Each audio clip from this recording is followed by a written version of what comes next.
At the intersection of Interstate 70 and Interstate 55, east of the Mississippi River, lies a little track called Gateway. Tonight, the EMSA Service Experts eRoval Series gets closer to crowning a champion, as tonight we are under the lights for the 8th round of the championship.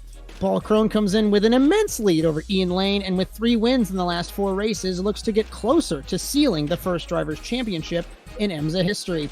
This 1.6-mile, 8-turn track has a mixture of corners, and it has challenged the drivers all through practice. We'll be watching with excitement as we welcome you to the EMSA Service Experts eRoval Series with Bryan, Sawyer on the production truck and Cody Erdmann next to me in the commentary box. I am Josh Mertz. We are live from the Gateway Motorsports Park in Madison, Illinois on the Automotive Sports Network. Our coverage and series are brought to you both by the Service Experts Advantage program. Get worry-free comfort at one low monthly payment. And for more information, visit serviceexperts.com.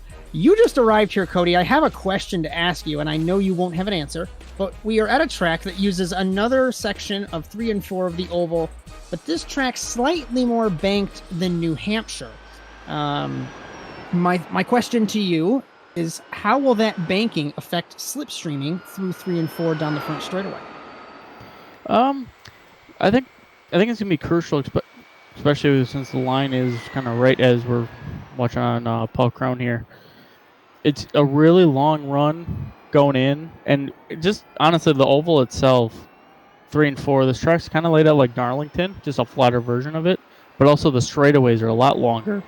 So it's all about kind of getting you're getting on the power early and making sure your car's pointed straight so you can just use pure power going down the front straightaway there. So you're like you saw Paul did.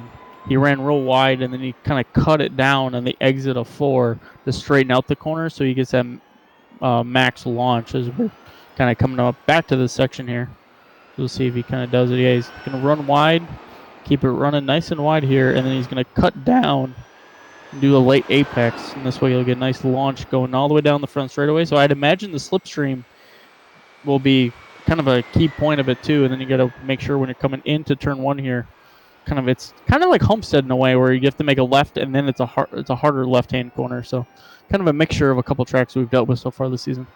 As there's a nasty bump in turn 1, unofficial turn 1. I don't have a track map yet, but when you're next to the wall on the inside, nasty bump. I had Drinjen Wang I was watching, and the car didn't enjoy going over that bump. As Matt Short on team radio there. Our format for this evening has been the same as it has been for the past couple weeks. We're in qualifying right now. It's a 15-minute session. We'll get the 20-minute first feature race, and then we'll invert the top 10 and have another 20-minute feature after we have a 5-minute warm-up. We'll go over points coming into tonight's round here in Gateway, and there's a big storyline that developed, and I had it written in my script, but I had to remove it. Paul Crone has 307 points. Ian Lane, 262. Bob Poplet, 238. But Lane and Poplet are not here. Pritchard is not here. Broderick Johnson is 5th in points with 219. Nearly a 100-point gap, essentially, from Crone to Johnson.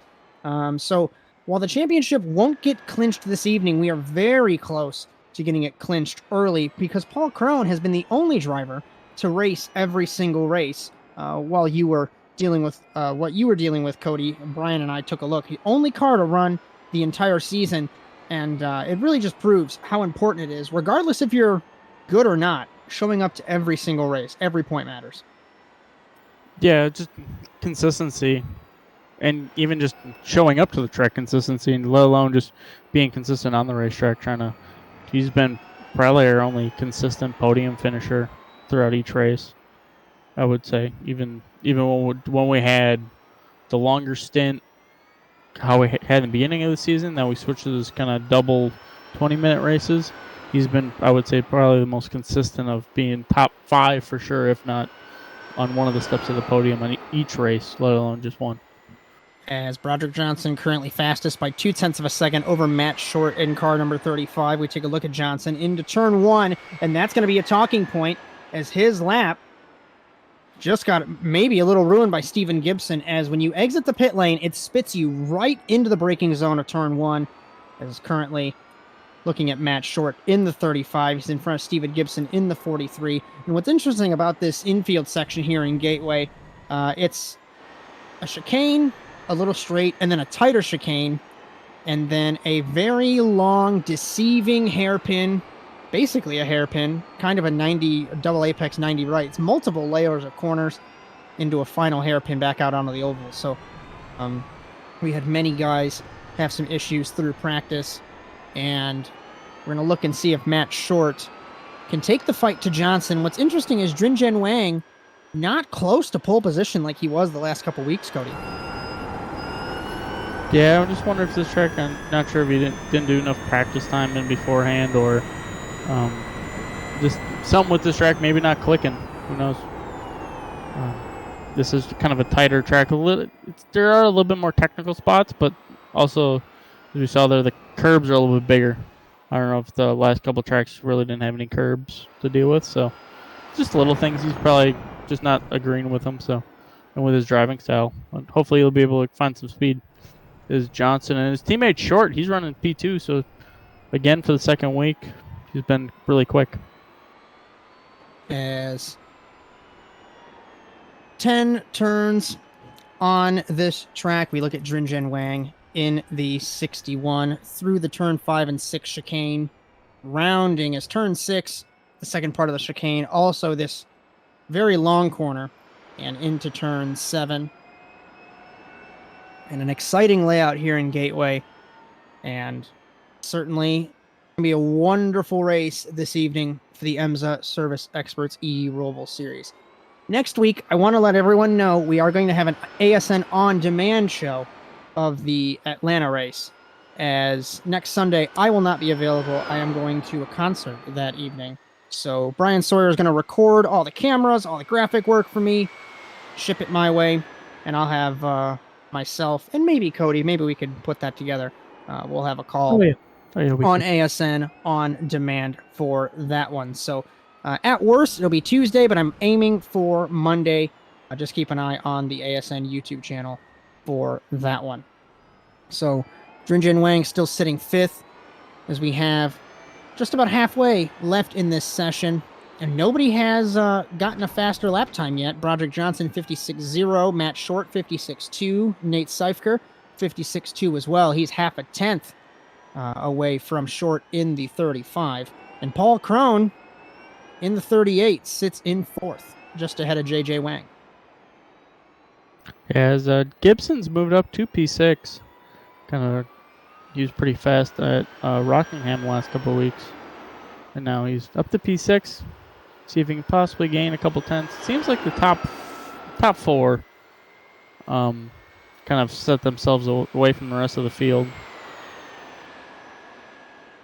A bigger spread than we're normally used to seeing as well. As 12 cars here this evening here in Gateway, and it's just like Rockingham. It's not really a highly used track, even on the oval side, despite the fact that the NASCAR Cup Series made its debut this season. So expecting a little bit more usage potentially through the next calendar year, as currently we are looking at Nate Seifker in car number 2. Last lap was a 57.5, so we'll see what it will be this next time around.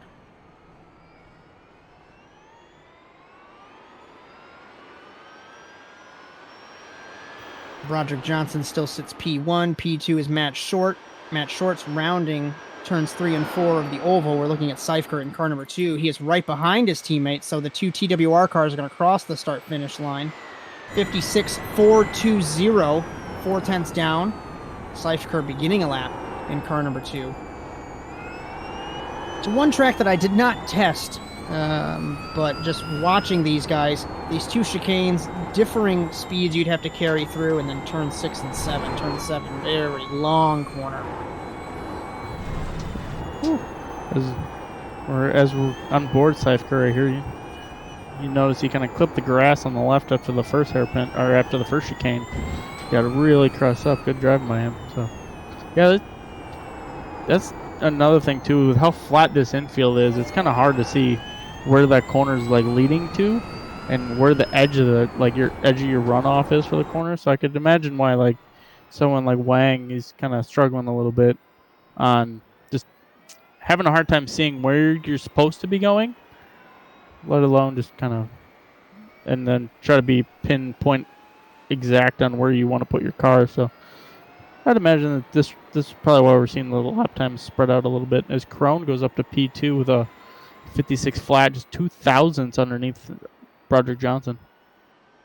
And if there was one thing, and according to the iRacing timing, it was 1/1000th, but according to the timing that I see, and according to the timing we have on stream, 2/1000ths, if there's something that annoyed me, and yes, NASA reference, for example, you and I, when we're competing to see who's going to be a faster qualifier, there's nothing more annoying to me when I would run a lap, it was amazing, and I cross the line, and I'm that close, but I'm not ahead.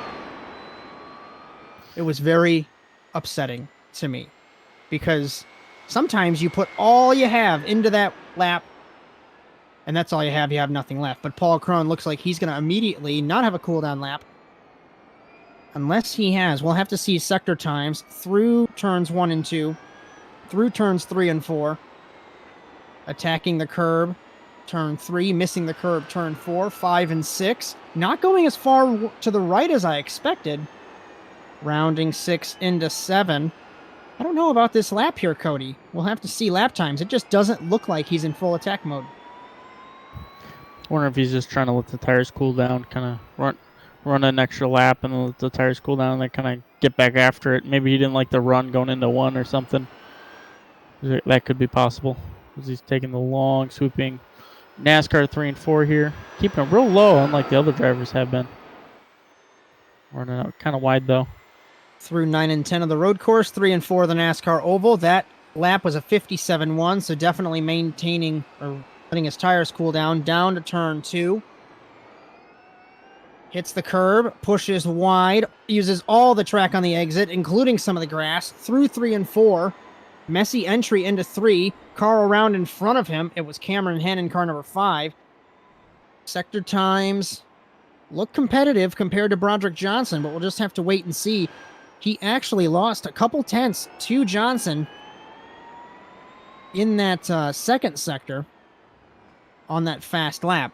So rounding turn 8 back onto the oval. We'll just have to wait and see. A couple stats coming into tonight's race, and we talked about consistency with Paul Crone. JJ Wang has 3 pole positions. There's 5 different pole sitters, but Paul Crone has 3 feature wins, 3 fastest laps, 3 overall wins, and 6 podiums. So certainly consistency, the name of the game. And we talk about the pit lane exit, and Cameron Henn comes out right in front of Crone. Crone into the fence. He's going to have 2 minutes left. He would have to go right now in order to potentially take this pole position. But JJ Wang still P5 after having at least 2 consecutive poles in the last couple weeks. Yeah, he's close. He's only 3 tenths off pole, so he's jumped up in there. So we got about 5 cars now. I would say practically under a blanket in a way, with just being 3 tenths apart. And then Gibson's the only other one that's in this Opus. He just jumps down to a 56.5. Bajan down to a 56.5. So lap times are starting to drop now all of a sudden. We are under the lights here in Madison, Illinois. 77 degrees. Track is 80 degrees. Hardly any wind. As we were focused on one of the TWR cars. Now we're focused on Steven Gibson in car number 43. Paul Crone still sits in the pit lane. JJ Wang's on a hot lap. I'm just trying to see who's on track. Johnson's not on track. Crone is in the pit lane, so he will not be making a lap to potentially take pole position. Down to turn number 1, Matt Short in car number 35. He ran a 57.2 that last lap. Was a second down on the pole time. This is his last lap. And remember, like we've said so many times, you have to make sure that you finish your lap before time expires, Cody. Yeah, it's unlike F1 and everything. And I believe IMSA is the same way, that once you hit the line before that time expires, you get to finish that lap. But not here. got to make sure you finish it beforehand. So you got to kind of calculate your time when you need to start your lap to make sure you end it before. We're focused on short on camera. JJ Wang, a 56.3, so he will not be on pole position again here in Gateway. It looks like it's going to be Broderick Johnson on pole unless Matt Short can pull something out of the hat. Crosses the line. He doesn't finish the lap. Oh. So close. So close. We talk about it all the time. So pole position goes to Broderick Johnson, Paul Crone on the front row, Matt Short, Nate Seifker, JJ Wang, Stephen Gibson, Bajent Watson, Isidro, Totten, Thomas, Cameron, Henn through 12th. As remember, our series and broadcast brought to you by the Service Experts Advantage program. Get worry-free comfort at one low monthly payment. And for more information, visit serviceexperts.com. There's our starting grid. Johnson has been up front for every race that he could make, but he had a couple races that he missed. And Paul Crone has made every single race. 4 podiums in the last 4 weeks overall, which 3 of them are wins. So Paul Crone closer to clinching this championship. We still have 2 races left after tonight, but certainly a huge point lead over Ian Lane, who is not here this evening. Just waiting for Wang, waiting for Gibson. 2 cars to get on track, and then we will be going green, although they are on track as we get ready to go green here in Gateway for the first feature race. Off the line, Crone gets a better jump than Johnson down to turn 1. Johnson tried to defend. Crone is there on the inside down to turn 1. He does not take the spot. Johnson will lead us side by side through the field, nearly 3 wide, exiting turn 2. Into turns 3 and 4, the chicane for the first time, side by side, but single file for the lead. Side by side, Seifker, side by side, but Short nearly into his teammate. Crone all over the rear wing of Johnson. Into 5 and 6, I'm sorry there. Through 6. Very long corner like we had talked about. Single file through the field. Crone, half a car length back, side by side. Once again, it's Seifker versus JJ Wang, as Wang in the 61 battling his teammate. Down to turn 8. We're going to enter the oval one more time. Gibson deep on the brakes, nearly into JJ Wang in the 61. Exiting the road course for the first time. Johnson leads, but Cody a car length away is Paul Crone. Yeah, there's a little bit of separation between, I would say, probably 2 of the 3 fastest as we've had all season with Ian Lane not being here. So kind of our 2 fastest, just kind of checked it out a little bit, got a good start. Everyone's single file already, so kind of now let's see who can kind of work their way up through the field. As Gibson, much better line. They are battling for the 5th spot, him and JJ Wang. Wang was wide entering turn 2, and I would think that you could take the chicane just letting off the throttle, but everyone on the brakes is under the lights here in Gateway as Matt Short sits in the 3rd spot. Different line through turn 7, taking the fight to Crone, down the short chute to turn 8. And Johnson loves this, gaining ground on Crone, exiting turn 8 back out onto the oval. Johnson, Crone, Short, Seifker, Wang the top 5. Gibson, Bajent, Watson, Isidro, Totten. So it looks like Thomas in the 00 sits in 10th. I'm not sure why my timing's a little messed up there, but Cameron Henn rounds out the field in 12th. The gap has increased from Johnson to Crone, half a second here. As he's able to just kind of put good lap times on, being up front. Now we're going to have to about chasing anyone. I have noticed that Broderick almost seems like he runs better when he's up front. You can kind of put laps together. You have some people like myself, I know, that run better just when you have someone to chase out front. I think Broderick he runs better when he's out front, able to kind of no pressure, put laps together. Then he starts busting off fast lap times. As Seifker looking to battle his teammate Short. Short pushed it a little bit wide in turn 7 with the all-wheel drive in this Porsche Mission R. Remember, fully electric race cars if you're new here to EMSA coverage on ASN. Rounding turns 9 and 10 of the Roval, 3 and 4 of the NASCAR Oval. Gap is 6 tenths, maybe nearly 7 tenths now. Looks like our timing having a little bit of an issue, so we'll get that fixed up. As on lap 3, Crone deep on the brakes. And the gap 4 tenths. And Crone, we know, super consistent. He doesn't have to be battling for race wins. He could be fine with a podium with his championship competitors not being here without Lane and Poplet. But you know, as a championship winning race car driver, you don't want to just settle. You want to be able to go for wins and win the championship in style. as gap just over half a second. It's been teetering back and forth. Yeah, is it just kind of just sitting there? Not sure if that's possibly where the little bit of arrow wake that Paul Crone is feeling, if that affects him or not. So I think also I wonder if Paul's just kind of sitting back behind Broderick, trying to figure out where he is faster himself and where Broderick, where his strength is, and see if he can kind of, and also where Broderick's weakness is, kind of capitalize on it. Slipstream was huge. Crone down to turn 2, gives him a nudge. In turn 2, I saw he was 5 mile an hour faster, and there's no way that you were not going to try a move with that slipstream. Gave him a little bit of a nudge through the 3 and 4 chicane. Just telling Broderick that he's there. The 2 TWR cars, Seifker and Short. If anything goes wrong, we have JJ Wang in the 61, so 3 TWR cars, 3rd through 5th. And Crone, a couple car lengths away from Broderick Johnson. As quarter of the way almost through this first feature race, Johnson still holds the lead. Remember, the fastest lap of the feature race, Destino Motorsports has the Destino Motorsports Dash Award. You get a $5 iRacing credit to the driver who gets the fastest lap through tonight's proceedings. And the guy with the most fastest laps this season, Paul Crone. He has 3 of them. And the gap is about 0.3 of a second. Deep on the brakes again. Remember, no anti-lock, or they do have anti-lock brakes on these cars, but it still means that you have to be brave, Cody, in order to make a move. Very much so. As Seifker was putting some pressure on Short going there in the 1 and 2 there.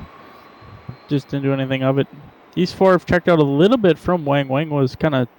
Ooh, contact nearly between the teammates. I thought Short was going to hit Crone, and then I thought Seifker was going to hit Short through turn 8.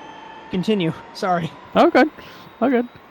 Yeah, as Wang is kind of falling off the back of these guys, so see if it's a 4-car battle. As Seifker looks to the inside of Short. See if teammates trying to play nice here, but trying to work together so they can possibly take over the 1 and 2 spot. Looks like you do have to feather the throttle or tap the brakes through the corner, but the slipstream, I'm expecting Seifker to get a huge run on his teammate Matt Short. Short gives him the full outside line. What will Seifker do? Battling for the bottom step on the podium. Backs out of it in turn 1. Nasty bump, like I mentioned, side by side through turn 2 of the teammates. Short gives him plenty of room, but I don't know about side by side through the chicane, and I definitely don't know if I'd want to be squabbling with my teammate as the top 2 run away. Seifker was on the outside, now the inside takes the spot from Short. What a move through the chicane, Cody. Yeah, unfortunately, that was kind of killed their time a little bit, so now there's a pretty decent gap. About a second and a half right now. So they went from being on the back bumper to being a second and a half back, so now the 3 TWR cars are going to have to rally and start going and catch the top 2. As JJ Wang on the rear wing of Matt Short for the 4th position. Last lap for Seifker, he was 0.2 up on his teammate Short. Clearly we know why he made that move, but JJ Wang was a 1/10 up on Seifker, so I would almost try and figure out the fastest out of these 3 cars and who has the best chance to take it to the top 2 instead of worrying and squabbling amongst themselves. But Crone and Johnson love this as they are pulling away. Crone's last lap was a 57.9. Johnson was a 58.0 as Seifker ran a 58.5. But we know that he was battling with his teammate through that backstretch chicane.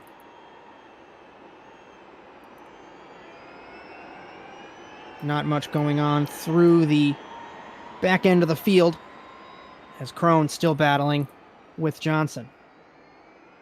No, yeah, there's just another 3-car battle with Gibson, Bajan, and Watson. I did watch Bajan get around Watson, though. And Isidro drops all of a sudden, so wonder if he'll be back for race 2. As Isidro in 12th, disconnecting from the session. Gap is 0.2 from Johnson to Crone. And I'm thinking maybe Crone's just going to wait and see if Johnson burns up his stuff. They ran equal lap times that last lap, but Nate Seifker, 57.9. He got by his teammate. He's got the clear track. Now he's set his sights on the top 2 as Wang and Short both ran a 58.3. And Seifker was the fastest man on the circuit that last time around. 57.9 was the best lap time for sure. So we'll just have to wait and see. Gap is 1.3 from Johnson to Seifker, so he's a second back from Krohn. As we'll see kind of lap times here coming up. Just roughly, I would say just close to the halfway mark. Probably next lap will be the halfway. So we'll kind of see what lap times are. That's 58.1, 58.3, 58.1. That was Johnson, Krohn, Seifker. Krohn all over the rear wing. Looks like he takes it much deeper on the brakes in turn 2. As he was about a 10th up through sector 1 on Johnson. Let's see sector 2 lap times through this. Half a second is the gap between them. 21.1 to a 28.0 was sector 2. This last lap, I should say. And Seifker getting close, as he was up on Krohn by a couple tenths. So actually, sector 2 is updated. He was 3 tenths down, was Krohn on Johnson. We get that live gap on the graphic.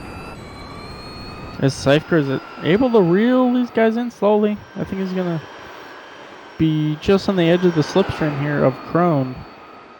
See what kind of running gets going into turn 1. As teammates battling Short and JJ Wang for P4. Last lap was a 58.39 for Krohn, 58.2 for Johnson, and a 58.0 for Seifker. Teammates battling. Matt Short squirrely under acceleration, trying to catch JJ Wang. Wang got by him for the 4th spot. So last lap for Wang was 2 tenths up on Short, as these guys consistently faster by at least half a second a lap over Gibson and company, 6th down the order. And if we look up front, Cody, Nate Seifker getting super close to the top 2. Yeah, he's been about 2 to 3 tenths faster each lap the last couple laps here. Kind of curious if it'll be entertaining if both Krohn and Seifker try to mount a charge at the same time, and things will get kind of interesting. Maybe it's not a bad idea for where Wang is right now, being sitting in P4. He might be in the catbird seat if these three go into just a pure chaos mess. Krohn deep, different line in turn 2. Johnson had a late apex. Krohn was a 10th down almost on Johnson. Johnson misses the apex of turn 3. And it always messes with me because the camera angle that I watch from when they go through the chicane, it looks like that they're sideways and crashing into the wall when of course they aren't. Seifker maybe runs it wide in turn 6 there, into turn 7. And Krohn 3 tenths down. He couldn't get any closer so far, but like I mentioned earlier, Cody, I just think he's biding his time before he takes the fight to Johnson. Yeah, I think he's just, like I said, I think he's just kind of looking at where Johnson's weaknesses are and where his strength will be able to capitalize on it. There's also Steven Gibson just kind of pulled to the inside out of randomness and parked it when something's going on a helm. So.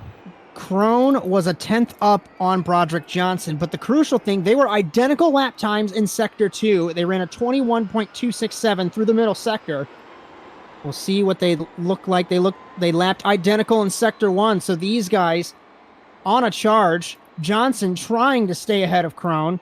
Seifker ran a 58.4 for the entire lap, so he's on pace with these guys, rounding turn 7. Krohn gets a much cleaner run through turn 7, down the short chute to turn 8. We'll take a look at the middle sector. 2 tenths, maybe make it a 10th.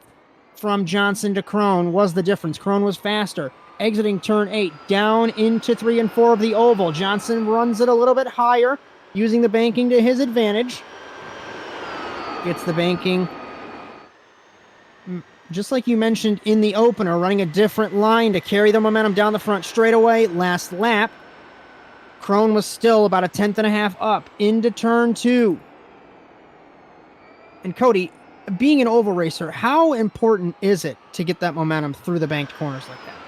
Oh, it's crucial, especially when these long straightaways like we have here at Gateway and like how kind of New Hampshire was.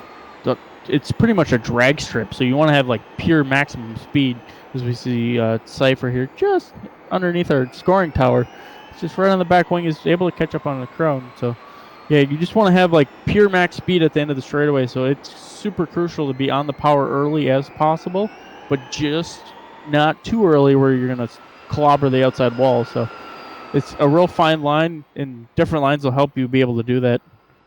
I'm kind of surprised that they're not, like, Krohn wasn't doing what he was doing in qualifying, where he was getting the launch down the straightaway. We saw that in the NASCAR Cup Series race as well today. Drivers doing that. So into turn 1, deep on the brakes was Krohn. I was about to mention that he lost some time in turn 6. He missed the apex of the second part of the chicane. Tried to make it up in turns 1 and 2 and nearly opened the door for Seifker. Last lap, they were identical lap times, Johnson and Krohn, but Seifker was 0.4 of a second up. Contact between them, almost. At least it looked like they did. Seifker nearly ruined both their nights. That was close. Yeah, I don't think that was not really a spot that you were able to pass there, so I would have just tucked in line and stayed right on the back bumper this way. On a better passing zone, he was able to capitalize, so kind of take that, you scratch that one up as don't try passing there anymore tonight. As they were 0.2. Johnson was 0.2 up in the middle sector. They were identical in the first sector, but Seifker was up by 0.2. So we'll see when the lap times unravel. For lap 15, we have just over 5 minutes left. 58.6, 58.9, 58.9. So tires look like they're beginning to fall off. And it's down to the guy that could make the most out of the tires that he has left through turn 2, down to 3 and 4. And Johnson holds it. Krohn misses the apex of both sections of the chicane. Seifker clobbers the curb in turn 4. Krohn misses turn 5 again, so maybe he burned up his stuff. Seifker loops it in the 2. Got offline into the marbles. And who I thought could take the fight to these top 2 dropped to P5. Yeah, just kind of a rookie mistake there. But hopefully he'll be able to kind of rally back, possibly get in a good if he ends up being in a good transfer position going into race 2, or in a good invert position where he may be starting up front in second race, that'll be a good spot for him. As remember, the way we score the overall wins, you take the 2 feature results, average them, and if you end up tied, it's the guy who finishes better in the second feature. So we'll put JJ Wang to P3 in the first feature. He was equal on lap times from the top 2. As Matt Short sits in 4th, 5th is Seifker after his spin, Callie Bajent 6th, Watson, then Totten, Thomas, and Cameron Hens. We only have 10 cars on track, just under 4 minutes, as Krohn being hounded by JJ Wang. Last lap for Krohn is a 58.5. He must have made a mistake that I had missed, or maybe just something is going wrong. He was a second slower in the middle sector from Johnson.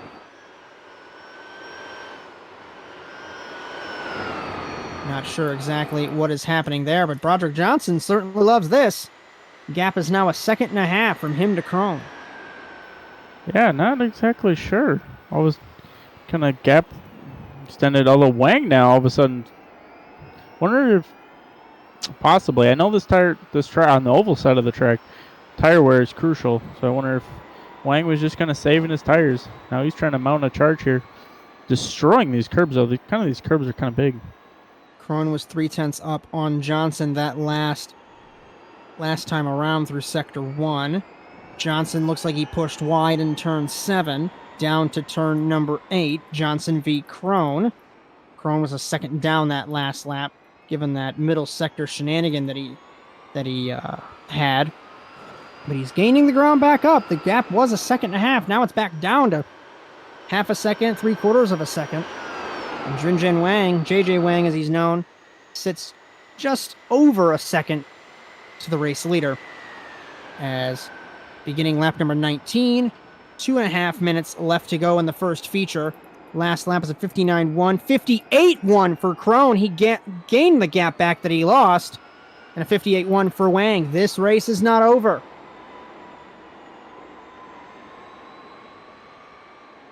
Through the first chicane, through the second chicane. Turn 6, super long, into turn number 7. Paul Krohn being hounded by Wang.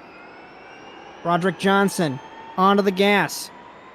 He was 0.2 slower than Krohn through the first sector, 1/10 slower through the middle sector, and back out onto the oval. As we're looking just a minute and a half here left. So I'd imagine lap, maybe 2 possibly. we'll have left here. I think it will be 2 laps to go, but of course we'll just have to wait and see what the sim is going to call.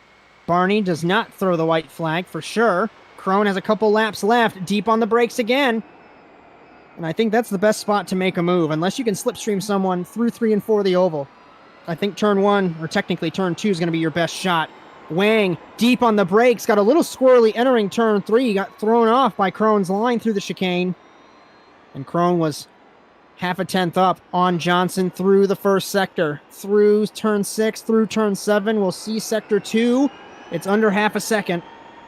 As the clock ticks down, under a minute left to go, just under 50 seconds. So we should have, for sure, one more lap.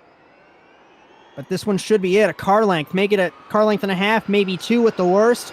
From Johnson to Krone through 3 and 4 of the oval.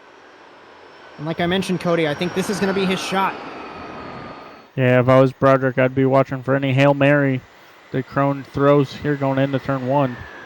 White flag in feature race number 1. Krone deep on the brakes again. Johnson defends. On the rear wing is Krone from Johnson through turn 2, through to turn 3, and Krone has struggled to hit the apexes of this first chicane, misses it by a mile compared to Johnson. And JJ Wang all over the rear wing of the points leader with the yellow number plate in car number 38. So we might see Broderick take this, although Krone very deep through turn 7. Will he send it into turn number 8? I think he's too far back to do anything. Although Johnson very slow mid-corner, exiting the final corner. We got one last slipstream to take through 3 and 4 of the oval. Krone runs the inside, flat foots it, can't get it done, and I think Broderick Johnson's going to bring this home off of turn 10, turn 4 of the oval in Gateway. He wins the first feature ahead of Paul Krone and Junjin Wang as the top 2, just like they started. And Johnson got a great defense off the line. Finally, a first feature gone right. Great defense for Broderick. As Krone had a better jump in that first phase, but couldn't do anything with it, Cody. No, it was now that Broderick was able to just kind of check out from the field. Now he's got to do it all over again, but this time drive through the field. Is this pretty much going to be a full field invert with Gibson and Isidro being gone? All 10 cars will be inverting. So let's see who can now drive best through the field, as there's not a ton of passing options here. I would say turn 1, then turn 8 here coming into the oval would be your best 2. All right, y'all. See you in 5 minutes. Unless you're one of the TWR cars, which made a move side by side with his teammate through the middle sector in the second chicane. So the results from the first feature race: Broderick Johnson, Paul Krone, Drinjen Wang, Matt Short, Nate Seifker, Bajent Watson, Totten, Thomas Henn through the top 10, and then we did lose Gibson and Isidro. I'm not sure if we will gain them back. So that will invert the grid. So Henn and Thomas on the front row, Totten and Watson, Bajent, Seifker, Short and Wang, Krone and Johnson will be our grid. And if Gibson and Isidro come back, they are the odd men out, as they will have to start from 11th and 12th. Yes, thank you for joining us here in the Automotive Sports Network, whether it's live or on demand. The EMSA Service Experts eRoval Series from the Gateway Motorsports Park, more commonly known as the Worldwide Technology Raceway at Gateway. As Josh Mertz, Cody Erdmann, Bryan Sawyer bringing you coverage this evening, brought to you by the Service Experts Advantage Program.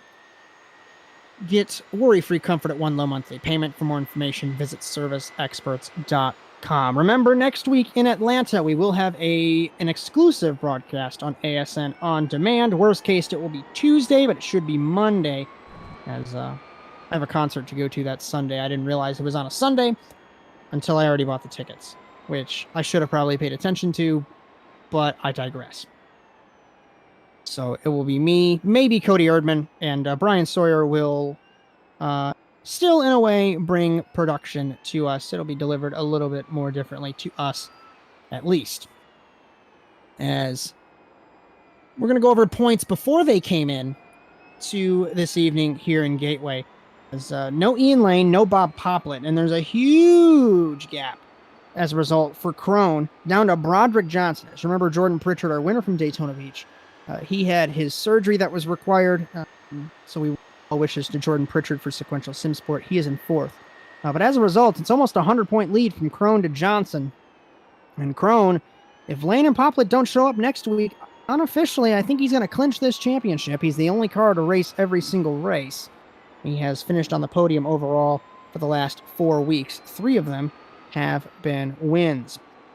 As we're currently looking at one of the TWR cars. It's Matt Short in the 35. As Short got close, had some issues. His teammate, Nate Seifker, got close as well, but looped it in turn 7. And one more, I don't want to call it a programming note, as ASN will not be broadcasting it, but one more note, NASA does have the Fun Series that is beginning tomorrow, nasadiscord.tk. If that's not working, I'll have a proper Discord link on the ASN On Demand, or if you're in the EMSA Discord or the ASN Discord, I'll have them there. But Street Stocks and the Mercedes F1 car starting at Brands Hatch tomorrow evening. That's going to be a wonderful race. Street Stock for me, not so much, but the Mercedes, love that car. So, certainly going to be a great race. As an unplanned interview for Broderick Johnson, as I need something to fill a minute or so of time. Broderick, you got me? I got you. How was the car? How was this track? And how do you feel about working your way through the field in Feature 2? Well, I guess the car feels great, right?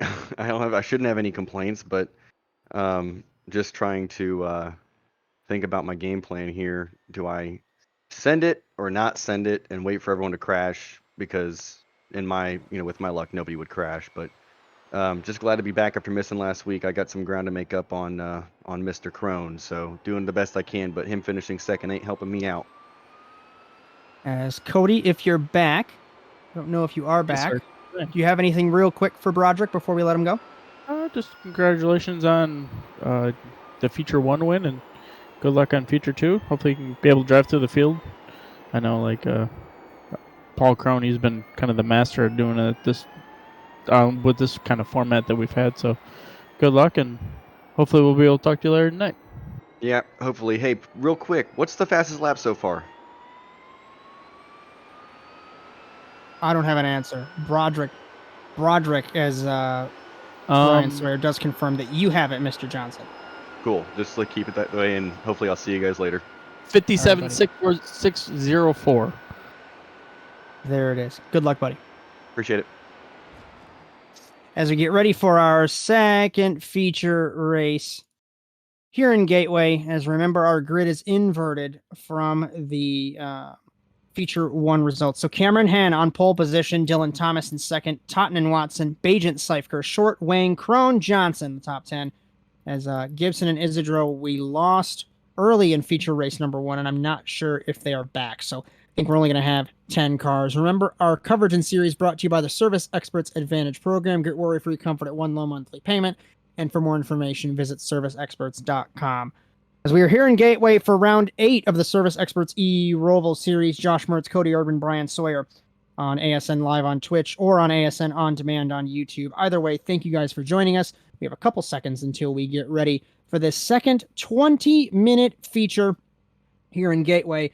And this start's going to be, no pun intended, electric with the way the field is inverted. We go green in Madison, Illinois, and off the line, Cameron Henn gets a great jump over Thomas. Thomas might get swallowed up by Totten down to turn 1. We're going to watch through the field as a couple cars into turn 1. Deep on the brakes is Thomas compared to Henn. 3 wide for the race lead. Henn gets passed by Thomas and Totten.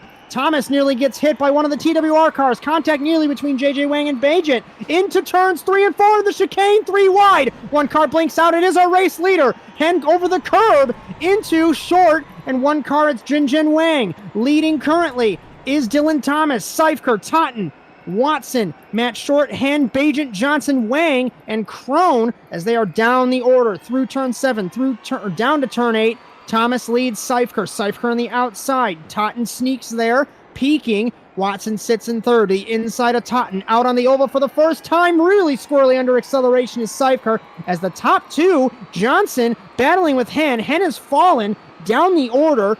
Broderick Johnson, Drinjan Wang, something must have happened with them, but Cody at the end of the first lap, crazy but clean, Dylan Thomas leads. As Totten clobbering the wall coming out of turn number 10, Seifker looks to the inside of Dylan Thomas here. Like I said, kind of in the first heat, Seifker was going to be the front of the fast guys going here with the invert. Now he's able to drive through the field the quickest, as the rest of the fast guys, they're still stuck in traffic. As Paul Krohn, we got confirmation from Bryan Sawyer, our director. Krohn and Wang made contact. Krohn might have damage. He sits in P9. Remember, we have an average of the two feature results. Bajan to the inside of Totten. They're battling for the 5th spot out onto the oval. One car around. Cameron spun. Cameron Henn in car number 5. So Nate Seifker trying to get the redemption of what happened in the first feature race. He was battling against Krohn and Johnson and looped it in turn 8. Dylan Thomas sits in second after some bad luck. Side by side, it was Bajan versus Totten. Still, they are battling for the 5th spot. Johnson doesn't want to get too involved in this and get caught up in this, as he is our first feature race winner. And now we'll see once the race gets rolling here. Bajan hits the curb, runs it wide. Going to get interesting, Cody, with the differing positions, because who knows who is in the overall lead of this race. But once we get rolling here, but Krohn and Johnson, they are in 7th and 8th. Side by side, Short and Thomas. Thomas might lose this 2nd spot, exiting turn 8. Yeah, Seifker is just loving this right now. He's able just to pull away from the rest of the field. As Short's just able to get around Thomas now. But Seifker, still, huge gap to his teammate Short, 2.5.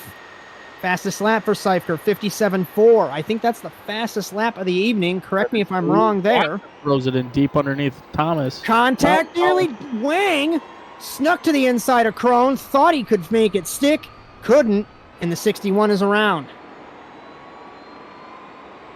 So now it would be, tentatively, Nate Seifker and Short would be tied for an overall. Johnson is stuck behind Bajan, and so is Krohn. They would be heavily down the order here. So they need to really get by these guys. At least a couple cars. As Johnson and Krohn are door-to-door, Johnson got sideways in the middle of the carousel. Jen Wang has spun it again in the 61. Thomas opened the door for Johnson and for Krohn. They couldn't get by him in turn 8. The gap has decreased. It's just over 2 seconds. Fastest lap, last lap, 57.6. One car in the pit lane, it's Cameron Henn. 57.4 for Matt Short. He sits in P2, resets fastest lap. Side by side, Johnson and Thomas. Thomas is going to let both of those guys by, maybe. Exiting turn 2. So Krohn and Johnson back up into. That's Short around from P2. And Johnson's as blinking. Thomas into him. As I think we might have lost Broderick Johnson. Sorry, Matt. He's now gone. Oh, and now he's back. Team radio from Thomas. We had some connections issues from Broderick. He's still having issues. He peeks to the inside of Bajant in the 114, but he's still having connection issues. And one of the scariest things, and we mention it all the time, racing a blinking car. One of my least favorite things in sim racing. As Short now is gone. As Short has disconnected after spinning through the chicane. So let's get an update on the timing. Johnson on the rear wing of Bajant through turn 2 on the outside. Be careful, don't clip the grass. So close, he gives the spot to Krohn. Gap is 4 seconds now from Seifker to James Watson. As Watson sits in second, Totten third, Bajant, Krohn, and Broderick Johnson. So this will result still technically Seifker, I know it's early, but Seifker would win overall. He's got an average of 3, and he's leading over Johnson, who also would have an average of 3. So, I don't know. Johnson's got to get by Krohn here. If they're going to be stuck in traffic, he has to get by. Yeah, he's falling back, too. I'm not sure what's going on. I wonder if he's trying to fix his connection issue. Because, Crone just kisses the wall coming out onto the front straightaway here. See what happens. As Bajan looks to the inside of Totten. Oh, Crone throws a Crone, deep, one car wide. It's Totten in the 28th, loops it. 2 for 1. Crone, 2 for 1. I was exactly about to say that. He ran a little wide, exiting 2. Bajent peaked to the inside. Bajent misses the apex to turn 3, clips the curb in front of Johnson in the 82. Will Johnson take the outside? Thought better of it. Smart move there by Johnson, just to kind of tuck in line. Try to pick your move at a better position as he runs. Nice late apex to see if he has a run going into the short hairpin here. Nope, thanks. Bajent defends down to turn 8, loops it in the 114. She was really wide, exiting turn 7, lit up the rear tires, and probably overcooked them, of course, as she looped it. So Nate Seifker has a 5.2 second lead to James Watson. So Crone and Johnson, 3rd and 4th in this feature race. Crone's going to sneak to the inside of Watson. Will Watson let him have it? I know James Watson would not like to do that. Crone lights up the rear tires, exiting turn 2. And this puts Crone in the race lead overall over Johnson. So Johnson would have to get by Crone because they'd be tied and Crone would be finishing better. Crone gets by Watson. Now Johnson has to get by Watson in the 39. Surprisingly, this is going to become a race of attrition. Just don't make a mistake.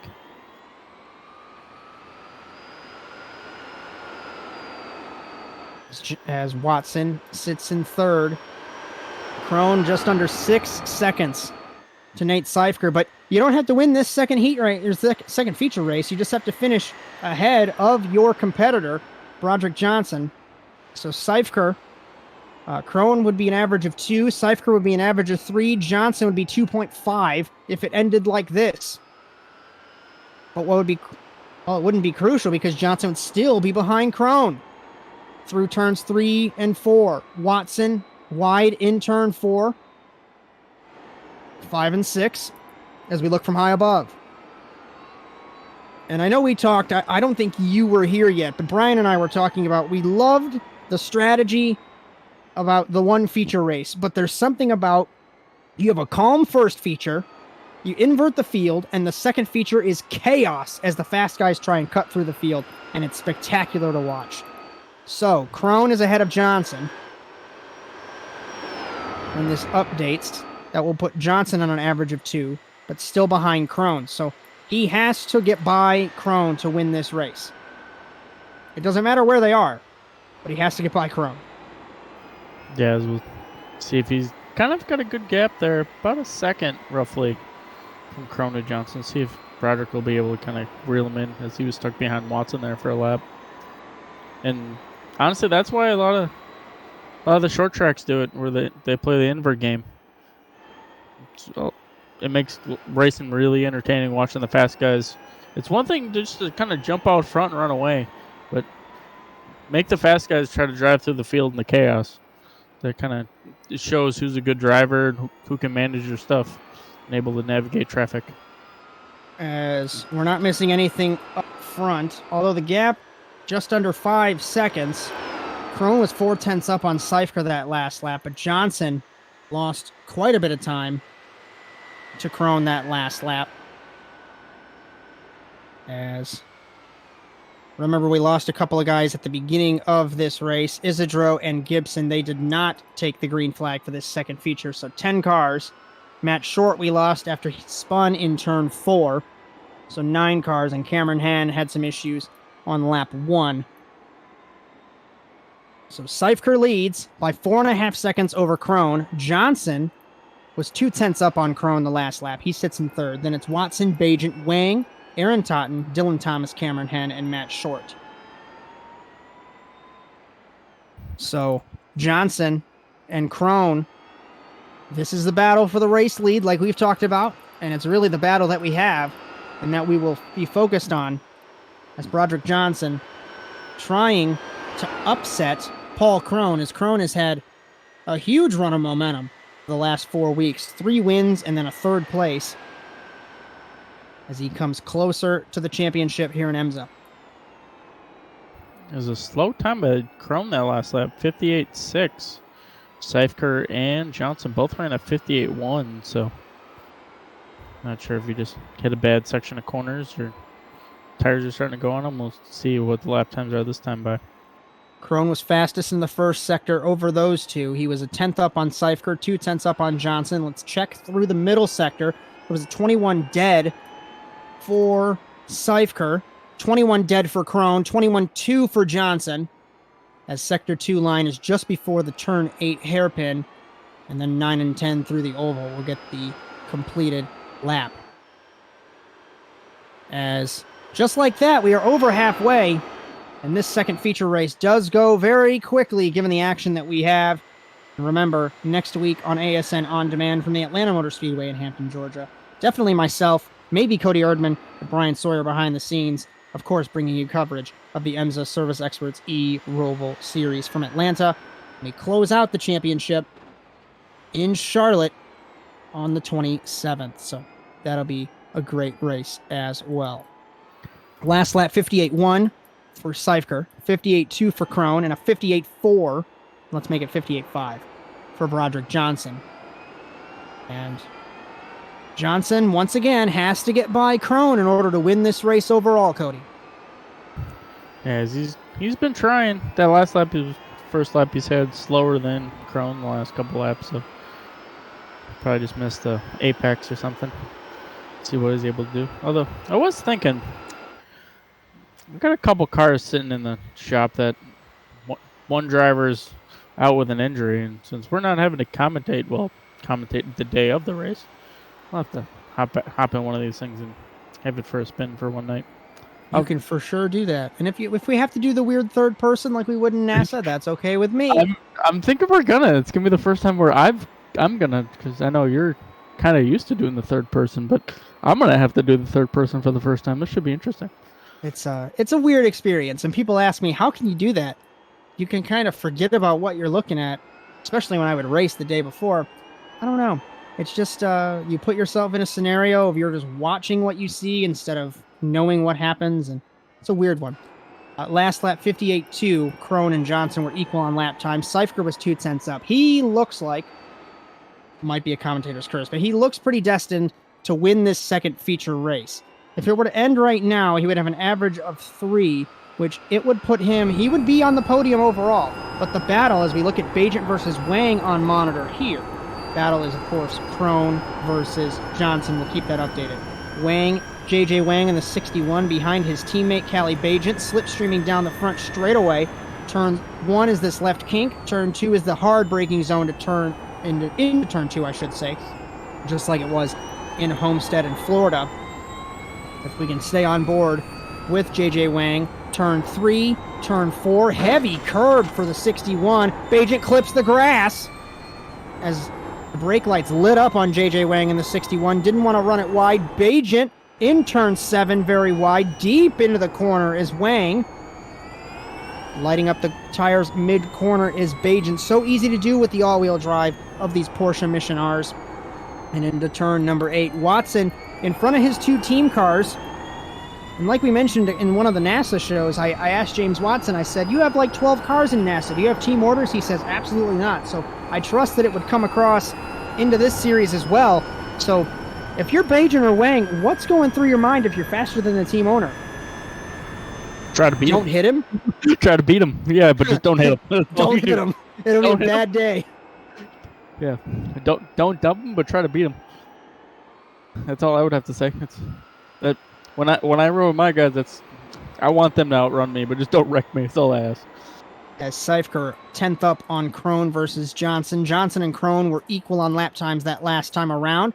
Bagent was 7 tenths up. Looks like Watson's going to give the spot to his team cars. He knows he doesn't have the pace, so we know they're in a separate team chat having that discussion. James probably says, you know, I'm not as fast. Take the spot. James Watson simply here for fun. As what a run off the corner from Wang. Bagent ran it wide. Squarely off the corner is Wang. Side by side through 9 and 10 through the oval. Will we see a switcheroo from Callie Bagent, the Briton, through turn 9, through turn 10, 3 and 4 the oval, exiting the corner, and Wang has gapped her by 0.3. Crone was up by one car off. It's Cameron Henney, puts it into reverse to stay out of the way of the race leaders, and he's going to make sure he does not interfere, because it is off monitor. Hen will finally get back on track. Heads up for Cameron Hen, not trying to get back on track and staying out of the way, as Crone was 0.3 up on Johnson that last lap around. Gap is 5.3 from Seifker to Crone. Gap is 2 seconds from Crone to Johnson. As Wang ahead of Bajent, ahead of Watson, Aaron Totten in 7th, Thomas in 8th, Cameron Hen in 9th.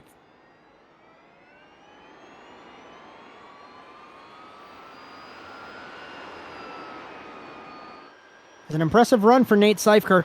What could have been in that first feature race, as he looped it in turn 7, overcooked it. Easy to do in these cars, given the all-wheel drive nature. And now you got me excited for next week to see how you're gonna stack up in these cars. Yeah, I'm kind of excited for it. And we'll have to figure out the Atlanta road course. I don't think I've ever ran that on. I've ran the rallycross version, but I haven't ran the actual road course, so we'll have to figure that track out a little bit. Yeah, should be fun. As Crone and Seifker equal on lap times, Johnson was a 10th down, 58.8. To put it in perspective, 0.3 down was Wang, and Bajent ran a 59.3. The other cars were in the 1 minute territory, so tires beginning to fall off, as just under 2.5 minutes left in the second feature here in Gateway. Yeah, there's nothing that's changed up front. Everyone's running 58 5s and 4s right now, it seems like. Johnson ran a 58.7. So there does seem to be about, at least on this track, about a second fall off from where Seifker ran a 57.4. Now he's down to a 58.5. So yeah, about a second fall off so far through the race. We'll have to keep that in mind for the next couple of weeks. As Atlanta next week, and the finale in Charlotte, a couple of classic NASCAR mile-and-a-half rovals to go to. Atlanta always produces great races in NASA, so does Charlotte. And remember, the NASA Fun League starts tomorrow. No broadcasts, but you can join us at nasadiscord.tk. Everyone and anyone, welcome to join Street Stocks and the Mercedes. That's going to be a great race. Great fun starting tomorrow. Last lap for Paul Crone, 58.2. Last lap for Johnson, 58.5. Seifker, 58.2. As Hen lets Wang by. Wang is in P4. Good recovery for JJ Wang. A couple of pole positions consecutively the last couple of weeks, but just hasn't been on the pace. Had a couple of mistakes as well. Good recovery drive for the 61 this evening. Yeah, as he's looking to be, I would say P4 overall tonight with a 3rd and a 4th tonight. It'd be a good. Currently, it'd be Crone, Johnson, Seifker, the overall podium, unofficially. Yeah, as Wang will be the first person off the steps of the podium. So good, solid point sign for him. See if he can gain maybe a spot or two. We take the white flag. Barney throws the white flag for Nate Seifker, and we ask what could have been for car number 2. Mentioned a couple minutes ago. He's on a charge against the top 2, Crone and Johnson. Looped it in turn 7. And certainly gaining momentum for the next couple weeks. We've had some pretty rocky car counts. Gateway, a pretty rough track for participation, like Rockingham, but I expect Atlanta and Charlotte to be pretty solid for participation-wise. And I think Nate Seifker, this is his first race in EMSA, and it's not an overall win, but it would be an overall podium and a feature race win. So he does go in the stat book as winning a feature race. And clawed his way through the field. Didn't have an issue through turn 7. And TWR gaining momentum in EMSA. Nate Seifker off the final corner will win feature 2 and unofficially finish P3. And off of the final corner, it's going to be 4 wins for Paul Crone in the last 5 weeks, unofficially, as Broderick Johnson will come home 3rd in feature 2 nice and second. Win, Paul. Way to go. Second overall. The points lead is lengthened for Paul Crone, and the chance to clinch ever so close, as JJ Wang will come home unofficially in fourth in the feature and overall. That's first feature win, Nate. Give me a minute, and Bajent once I finish P5. this, I will calculate the points and let you guys know who the top 3 overall is. As Bajent, Watson, Totten, Thomas, Henn, Okay. and Matt Short as Isidro and Gibson. Remember, we lost them Way to pull away on that one, Nate. early on. And that's our Nice win there. that's our feature 2 results. I think we have our unofficial overall results as well here. Let's see if we can get those pulled up as point standings at least. Broderick Johnson, Paul Crone, JJ Wang for the points at least. But remember, Paul Crone's got a better average finish, so he wins overall. Broderick Johnson second, and JJ Wang in the third spot. And it's a tiebreaker from Crone to Johnson. They both had an average of 2, but because Crone finished second, he gets that second place. So I'm going to try and bring in a couple guys here. While we wait for Paul Crone to connect, I'm going to bring in JJ Wang for you, Cody, our third place overall. Oh, hello. All right, everyone. Top 3. Unless Cody has fallen off the face of the earth. Top 2 are tied with a total of 4. Let's wait for... With Paul Crone with a 2-2 at 4 and Broderick Johnson with a 1-3 for 4. Tiebreaker goes to feature 2. So therefore, Paul Crone will get first, Broderick Johnson will get second, and Nate Safker will get a third with a 5-1 for a total of 6. So Nope, not good this job, time, guys. fellas. See you guys in Atlanta. Bye-bye. I am incorrect. Top 3, hop in the general voice chat, get your interviews. Thanks for coming.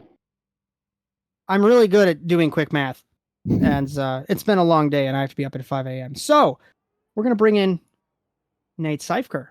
Cody, all yours. Hey there, Nate. You got us? Yeah. First off, congratulations on picking up your first feature win of the season, as your season debut as well, and being on the first step or third step of the podium.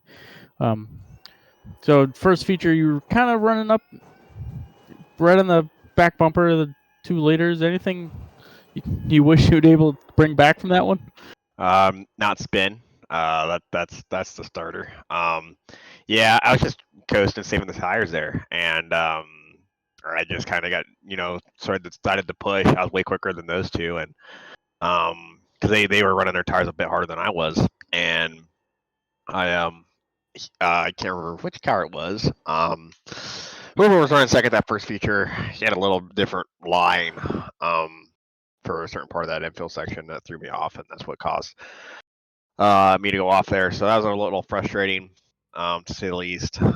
But we at least won a race tonight, so that's a plus. That lap 1 of the second feature was pretty hectic.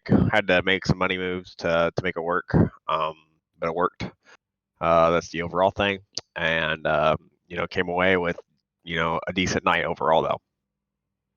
Yeah, for sure. Is this being your kind of first night here with the series? What do you think of having that? As pretty much we had a full field invert going into that second race, and you were, I would say, the front of the fast group. There's about 5 of you that were kind of a little bit faster than the rest of the field. So you were able to kind of check through the field the quickest and just set up front. So what was your thought on that being kind of the first night with the series? Oh, I knew I had to go. I couldn't, just sit around and, wait for lap 1 to develop. When a car is hard to pass in, you gotta not bully people, but you gotta just kind of just assert yourself and say, I'm going here, and this is what you like it or not. This is what's happening. So I knew if I was just passive and let everyone that was behind me go, that was, going to be game over. So I had to get the buffer as quick as possible. Went 3 wide there in the infield. It worked out for the most part. And we just checked out once we got to the lead from there, and just maintained a pace over Paul and Broderick there. I mean, I was comfortable. I could, match their lap times if I wanted to.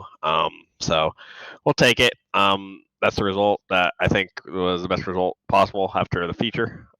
So first one, so we'll take it. For sure. Is anyone you'd like to thank to get you for your first feature win in third step on the podium today?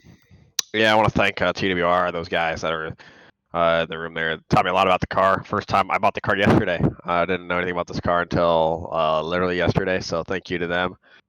Thank you the league. Thank you guys for broadcasting. Really appreciate it. Want to thank the Midwest Kidney Warriors for forever being my personal sponsor. You know, it's a great nonprofit organization that's helping people advocate for living donors and helping them with the tools and resources they need.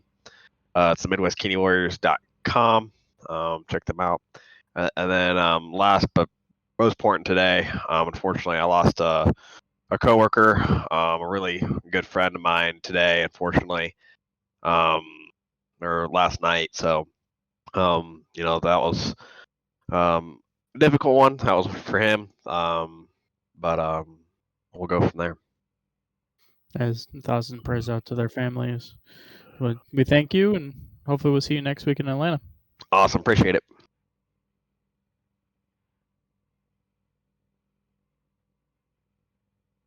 Yeah, As I fell off the face of the earth for just a minute, we brought Broderick Johnson in. Cody, if you can handle this one while I still try and fix my stuff, and I'll get our race winner here shortly. absolutely. Hey there, Broderick.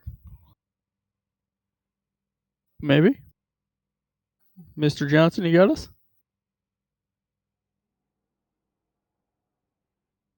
Maybe not. Maybe not. So I'm still trying to fix everything. So we'll bring in Paul Crone. You'll have a chat with him, and then I can make it up with Broderick, unless he has fallen off the face of the earth. Hey there, Paul, you got us? Yeah, I got you, boys. You guys got me. Yes, we do. First off, congratulations on again winning overall. Don't have to win features, just keep getting P2s and you just take overall, I guess. Did you think you had anything there for Broderick in that first race? You were like right on his wing the entire race. Yeah, it's a tough track to pass on, especially once you start getting at the top end of the pace. When there's a differential between speeds in the invert, it's a little bit easier. But Broderick, he wasn't making any mistakes and didn't really give me any opportunities. I think I made a couple mistakes and got away from him, and I had pressure from the back, and Nate was laying it on pretty hard.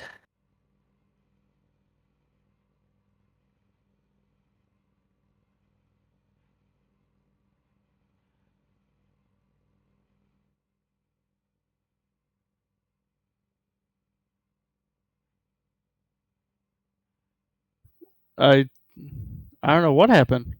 You got me? Yeah, I got. Oh, yeah, wow. We're having Discord problems tonight all of a sudden.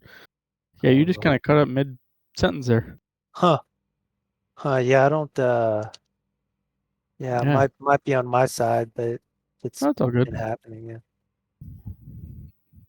Yeah, so you were I think I had my train of thought here now. Yeah, you were right on the back wing. You're just trying to get up to Paul, and I knew you kind of threw a couple of moves on him, but unfortunately weren't able to get anything to him. Now in that second race, you were trying to work your way through the field, and you kind of was it a little bit harder with having kind of the single lane through the infield, trying to work your way through the slower traffic? Yeah, our invert feature tonight didn't really have a big kerfluffle in the beginning in lap 1 or lap 2 in turn 1, and Broderick and I kind of got stuck back there. I had to go back and watch the replay to see how we made it all the way up to second and third, but I think drivers were just spinning out. I don't know, but it was different. Since I was in the back pretty much, I just decided to hang back this time, and nothing really opened up for me. JJ kind of got into me a little bit. That's how I got past him. He spun out coming back onto the oval, and I got lucky to kind of make some contact with him and kind of got away unscathed. But yeah, that was at least from my point of view, it was a pretty calm invert. I don't know what you guys were seeing though. Yeah, the first lap was like the first half lap was pretty chaotic, and then it calmed down pretty quickly. And it just seemed like it was a real hard, like that infield section was like almost impossible to pass, especially like you were saying, that top half of the field you guys' lap times were matching or within like a tenth of each other each lap in and out. So like it was so hard to pass. It seemed like for you guys. So I'd imagine it seemed like the only good passing zone was kind of throwing it down the inside into turn one. Yeah, that's about the only one I could think of. I felt pretty confident into 1-2. I got past a couple drivers on the invert there, but they're really, these short rovals, it's a mile and a half, really don't have a lot of opportunity to pass. You really got to qualify well. And I tried to get past Broderick on the start there, but I couldn't hang on. And these night races, tires are cold, first lap or two, so you really got to be careful. For sure is. We hear it every week, but again, who'd you like to thank on getting you the overall tonight? Oh yeah, so like again, thank you guys. Thank service experts for sponsoring the broadcast. And yeah, it's been good. Hopefully I can get back on the top of the podium, but winning the overall is just fine with me. See everybody next week. Sounds good. Well, hopefully we'll see you be able to possibly clinch that title in Atlanta.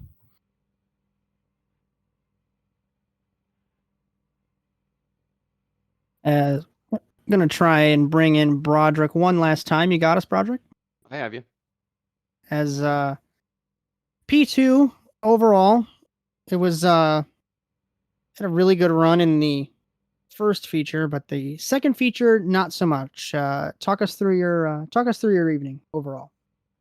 Well, I felt like the second feature was all right. I let Paul by me, and obviously couldn't catch back up to him. But running through traffic, you have to do the best you can to get around, I guess. And you obviously know you have some speed starting from the back in the second feature. So I just was trying to take my time and be patient, but at the same time, not let Paul get back in front of me.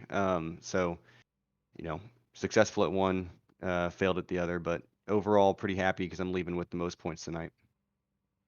As how Paul was talking about, it was cold, it was hard to have tire heat. How hard, and I know we kind of talked to you in the middle of the features, but how hard was it to really get a good lap together, given all the factors at this track? So the first feature I felt fine. At no point in time did I really feel like my tires were gone. I felt like I did a good job of being pretty conservative with them. I definitely pushed them in the first half of the second feature.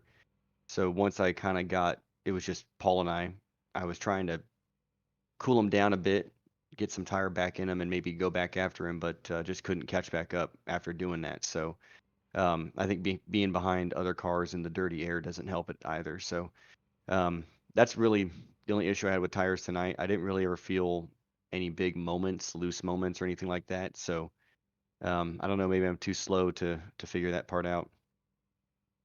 As we've been dealing with some Discord issues, so I don't want to cut this short, but I have to. Is there anyone you'd like to thank for tonight's result? Yeah, thank you guys. Thanks to the drivers who came out again, and bearing with my absences this year. Want to be here every week, but stuff happens. So thanks to service experts, Zeus Solar, and everyone involved in making this happen. Excited for the Triple Crown at the end of all this that we're going to be doing, and happy to be here next week again and end the season off the week after that, hopefully a little closer to Paul. So thank you guys. Absolutely. We'll see you in Atlanta. As unofficially, I just did a quick estimate on points. You get 70 points if you were to get pole, fastest lap, actually 71. Pole, fastest lap, and win the two features. So looking at this and doing some really rough math, it looks like that Paul has 87 points, if I got that math correctly, over Broderick Johnson. Johnson jumps 5 spots. But what's crucial is Paul can lock up this championship a week early. And I know I talked about that early on, Cody, but I guess give me your thoughts on that and just final thoughts overall this evening. Yeah, I'd imagine as long as he just kind of does what he's been doing, Mr. Consistency all season, I think he'll be able to lock it up one race early. He's been kind of the class of the field, I would say, showing up each week and doing the work, making sure he's on the podium in both races. And then with him doing that, usually he's taking overall. So max points night most of the nights. Congratulations on our newest feature winner, and Nate. He put on a really good run. Could have possibly challenged Crone there for the overall, but one little mistake in the first feature was what cost him. So I think he'll learn from that going into next week. I would say the TWR guys, those kind of at first we only had one or two of them. I think now that they've gotten a couple more drivers, and I think they've been able to learn and really understand these cars a bit more. They've been kind of shown as more of a force each week in and out. Wang, he's progressed from being a mid-pack car to probably, if he just kind of minimizes the mistakes, I think he'd be able to be a top 5 car for sure and battling for features and podiums. So looking forward to Atlanta. Has kind of looked at the track map there. This should be interesting. There's a little kind of insight going into Atlanta. We run from pretty much NASCAR 1 all the way to the tri-oval. So we're going to be doing 180 miles an hour going in. Yeah, this is going to be insane. So this should be entertaining. As remember, the EMSA Service Experts eRoval Series next week will be on ASN On Demand. For sure, Tuesday at the worst next week. I'm trying to get it done on Monday. You'll have myself, Cody Erdmann, and then Bryan Sawyer behind the scenes on that Sunday, producing that stream for us to commentate the day after. Remember, the NASA Fun League starts tomorrow, nasadiscord.tk, and if that doesn't work, let me know, and I'll put a link somewhere on the ASN on demand stream. As remember, our series and coverage brought to you by the Service Experts Advantage program. Get worry-free comfort at one low monthly payment. For more information, visit serviceexperts.com. And if anybody says that it's boring when a guy locks up a championship a week before, that just gives you the motivation to practice, get better, and take the fight. And I think that Triple Crown in the month of December is going to be a wonderful reset for all of our drivers here in EMSA. From all of us at the Automotive Sports Network, Philip Kraus, Bryan Sawyer, Cody Erdmann, my name's Josh Mertz. We hope to see you next week in Atlanta. Thanks for hanging out through our issues, and either way, we'll see you soon. Until then, so long, everyone.